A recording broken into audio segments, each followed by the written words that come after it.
Hyvät ystävät, Suomen ja EUn uutisia varjostavat talousongelmat. Hyvä puoli niistä on, että Afrikka on vihdoin löytänyt paikkansa myös Suomen agendalla. Finpro, Finnvera ja lukuisat muut organisaatiot toteuttavat Afrikka-ohjelmiaan.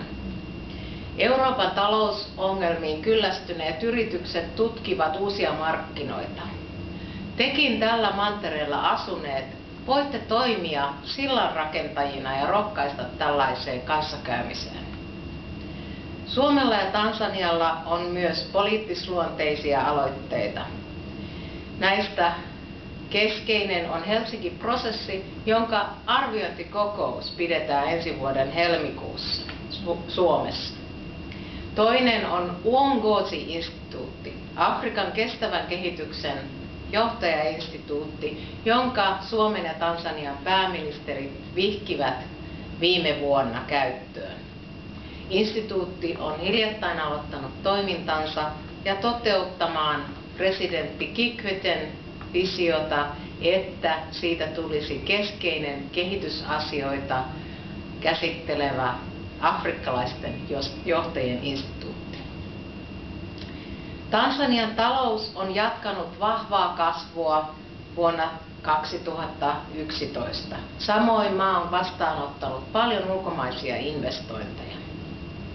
Vakaus ja hyvä hallinto antavat Tansanialle mahdollisuuden tämän talouspohjan kanssa nousta pois vähiten kehittyneiden maiden joukosta. Tätä tulee edesauttamaan merkittävällä tavalla myös ne kaasu- ja öljylöydökset, joita parhaillaan etsitään merenpuoleisella etsintätyöllä tuolla Matwara-läänin ulkopuolella. Tämä etsintä ja sitä koskevat tuloarviot ovat huimaavia. Ne voivat nostaa Tansanian bruttokansantuotetta aivan huomattavasti. Tietenkin tällaisten uusien tulojen mukanaan tuoma transitio ja se transition hallinta vaatii kuria ja vahvaa johtajuutta. Oman tulonkeruun vahvistaminen ja tulonjaon toimeenpaneminen peruspalvelujen tuottamiseksi tulee olemaan keskeistä. Ennen kaikkea tietenkin tarvitaan oppineita ja terveitä ihmisiä. Suomi on sitoutunut tukemaan Tansaniaa tässä transitiossa. Tällä hetkellä Suomi tukee Tansanian köyhyyskasvuagendaa budjettituella, edistämällä agribisnestä, ICT:tä ja energiatehokkuutta. Toiseksi tuemme luonnonvarojen kestävää hallintaa, etenkin metsäsektorilla. Kolmanneksi tuemme aluehallintoa.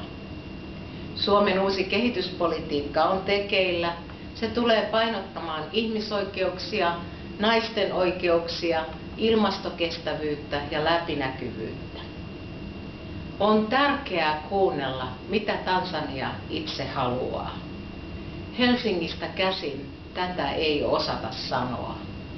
Tämä viesti tuli voimakkaasti esiin myös hiljattain pidetyssä Busanin kehitysyhteistyön tehokkuutta koskevassa konferenssissa. Hyvät ystävät, 50-vuotisjuhlallisuuksien vieraat ovat alkaneet kokoontua täällä Dar es Salaamissa. Juhlallisuudet alkavat tänään torstai-iltana jatkuen ilotulituksineen huomisen puolelle Mnazi Moja kentällä ja ne jatkuvat huomenna Uhuru-stadionilla. Tansanian tienristeyksessä. Toivottavasti matkalla kohti vaurastuvaa, dynaamista, avointa maata, jolla on läheiset ja luottamukselliset ja monipuoliset suhteet Suomeen. Hongera, Tansania.